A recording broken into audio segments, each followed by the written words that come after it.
Hi friends, welcome back to my channel. ఎలా ఉన్నారు మీరందరూ? నేనైతే చాలా బాగున్నానండి. మీరు బాగున్నారని మనస్ఫూర్తిగా కోరుకుంటున్నాను. ఈ వీడియో ఏంటి అంటే ఒక డైనింగ్ టేబుల్ అనమాట. ఐక్యా నుంచి తెప్పించాము ఇది. సో సో దాన్ని అసెంబుల్ చేస్తున్నారు మా అబ్బాయి అండ్ మా తమ్ముడు. దాని మీద ఏంటంటే నైఫ్ యూజ్ చేయకూడదు అని క్లియర్గా రాసింది, కానీ వాళ్ళు నైఫ్తోనే ఓపెన్ చేస్తున్నారు. ఇది ఈ ఈ చిన్న బాక్స్ వచ్చేసి లెగ్స్ అనమాట. 4 లెగ్స్ ఇందులో ఇచ్చారు. దాన్ని ఎలా అసెంబుల్ చేయాలి అనేది కూడా ఒక పేపర్ కనిపిస్తుంది కదా మీకు, అందులో ఇచ్చారు. సో ఇదంతా పైన టాప్, మా బాబు ఓపెన్ చేసేది ఇప్పుడు టాప్ అనమాట, టాప్ సైడ్ది.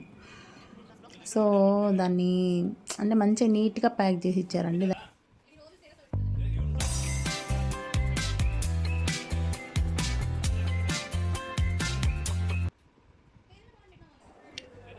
డోంట్ యూజ్ నైఫ్ అన్నట్టు ఇచ్చారు ఇక్కడ మార్క్స్ ఏమో. వాళ్ళు ఆ సింబల్ ఉంది కదా, అది ఓపెన్ చేసే దగ్గర అవన్నీ నైఫ్ మార్క్స్ అనమాట. నైఫ్ సింబల్ ఇచ్చేసి దాన్ని డోంట్ యూజ్ అన్నట్టు క్రాస్ సింబల్ ఇచ్చారు. ఎందుకు అంటే ప్లేవుడ్ కదా, నైఫ్ యూజ్ చేసినప్పుడు ఏమైనా మార్క్స్ పడవచ్చు, ఏమైనా గీతలు అట్లా పడతాయి, పాడైపోతుంది కదా అన్నట్లు వాళ్ళు ఇచ్చున్నారు. కానీ మనం కేర్ఫుల్గా ఓపెన్ చేసాము. దాన్ని ఎట్లా అసెంబుల్ చేయాలని చదువుతున్నాడు మా అబ్బాయి.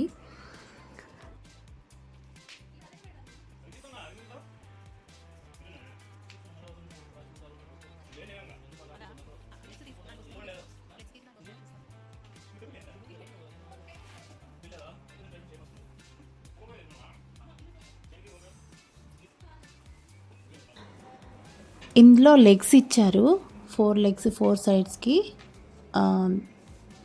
దాంతోపాటు లెగ్స్ ఫిట్ చేయడానికి ఏమేమి కావాలో నట్స్, స్క్రూస్, ఇంకా స్క్రూ డ్రైవర్స్, ఇంకా ఏమేమి థింగ్స్ కావాలో అన్నీ వాళ్ళే ఇచ్చారనమాట కిట్లో. సో 4 సైడ్స్కి ఫస్ట్ ఫ్రేమ్ లాగా చేయడానికి ఒక 4 రీపర్స్ లాగా ఇచ్చారు 4 సైడ్స్కి. అదిగో నట్స్ అన్నీ ఒక ప్యాక్ చేసి వాళ్ళు ఇచ్చేసారనమాట ఆల్రెడీ. వాటిని మనం ఎలా ఫిక్స్ చేసుకోవాలి జాగ్రత్తగా అనేసి మనం చూసుకోవాలి. ఎలా ఫిట్ చేయాలని మామ అల్లుళ్ళు తెగ చదివేసుకుంటున్నారు, ఎగ్జామ్ కోసం చదివినట్టు. సో ఫైనల్గా వాళ్ళు తర్వాత ఏం ఫిట్ చేయాలని ఫస్ట్ సైడ్ రీపర్స్ ఉన్నాయి కదా, సైడ్ రీపర్స్ని ఫిట్ చేసుకుంటున్నారు. ఆ తర్వాత హారిజాంటల్లో ఉంటుంది కదా రెక్టాంగిల్లో, సో సైడ్కి ఉన్నవి చిన్న రీపర్స్ ఇచ్చారు, ఈ వైపుకి పెద్ద రీపర్స్ ఇచ్చారనమాట. సో అవన్నీ ఫస్ట్ ప్రాపర్గా ఫిట్ చేసుకున్న తర్వాత లెగ్స్ వరకు వెళ్ళాలి.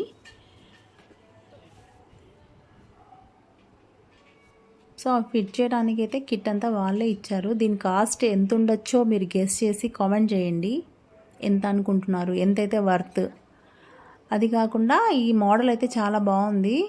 అంటే ఆ రీపర్స్ బేస్ మీద మనం లెగ్స్ని నిలబెట్టడము, అది మనము బయట కూడా కస్టమైజ్ చేయించుకోవచ్చు అనుకుంటా. మనం కొంచెం టెక్నిక్గా మాట్లాడుకొని వీళ్ళతో కార్పెంటర్స్తో చేయించుకోవచ్చు అనుకుంటా. బాగుంది అన్నాడు మా తమ్ముడు అయితే. ఇది అంటే ఇలాగా మనకు పెద్ద డైనింగ్ టేబుల్ కావాలి అంటే మనం ఇలా కస్టమైజ్ చేయించుకోవచ్చు అని చెప్పాడు.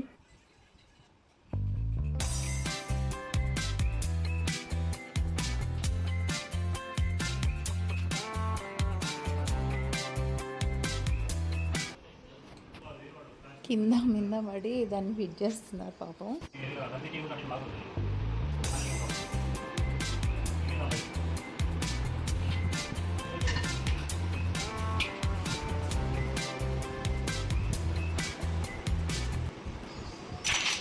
ఇంకా లెగ్స్ బిగిస్తున్నారు, చూస్తున్నారు కదా. రీపర్స్ మధ్యలో చిన్న ఒక సర్కిల్ లాగా కార్నర్కి ఒక చిన్న స్పేస్ వదిలేశారు రీపర్స్కి మధ్యలో.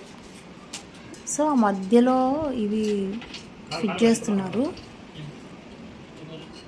అంటే లెగ్స్కి ఏం అసలు అటాచ్మెంటే లేదు, కానీ ఆ 2 రీపర్స్ మధ్యలో ఉన్న గ్యాప్ని టైట్ చేస్తే ఆటోమేటిక్గా ఇది నిలబడిపోతుంది అన్నమాట. సో అలా ఇచ్చారు మోడల్ అయితే బాగుంది. సింపుల్గా జస్ట్ మాకేం అంటే రోజు మేము దీని మీద కూర్చొని తినము, కాకపోతే కుక్ చేసినటువన్నీ ఆ కిచెన్లోనే క్లమ్జీగా ఉంటుంది కదా, సో అవి పెట్టుకోవడము ఒకటి, ఇంకా వాటర్ బాటిల్స్ ఫిల్ చేసి పెట్టుకోవడానికి ఉంటుందిలే అని అట్లా తీసుకున్నాం. ఇంతకుముందు మా ఇంట్లో ఒక ప్లాస్టిక్ డైనింగ్ టేబుల్ ఉండింది. అది కొంచెం బ్రేక్ అయిందనమాట ఇల్లు షిఫ్ట్ అయ్యేటప్పుడు. సో అందుకోసం అనేసి ఇంకా ఇరిగిపోయినది ఎందుకులే ఉంచడం అని ఐకియా నుంచి ఒకటి బుక్ చేస్తాం.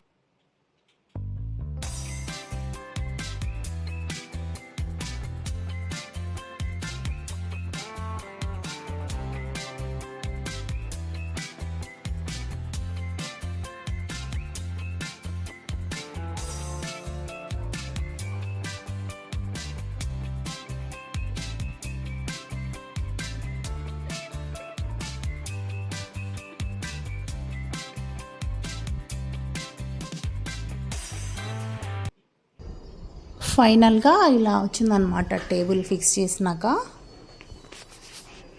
నేను లాగుతుంటే మా తమ్ముడు అట్లా లాగకూడదు అని చెప్తున్నాడు. మా పాత టేబుల్ అని చెప్పినా కదా, ప్లాస్టిక్ది, అదే బ్రేక్ అయింది.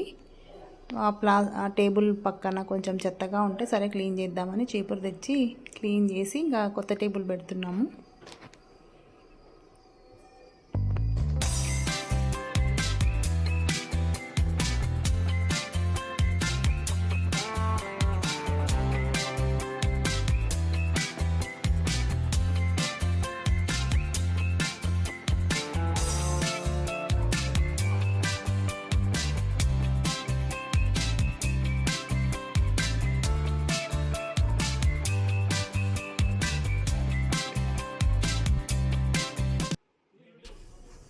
ఇది అనమాట టేబుల్ ఫైనల్ లుక్ ఇట్లా వచ్చింది. దాని మీద ఇంకా కుక్ చేసినట్టు కూడా పెట్టినాము.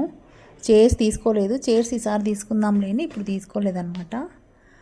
సో ఇది అండి ఈరోజు video. Please like, share, subscribe my channel. Thank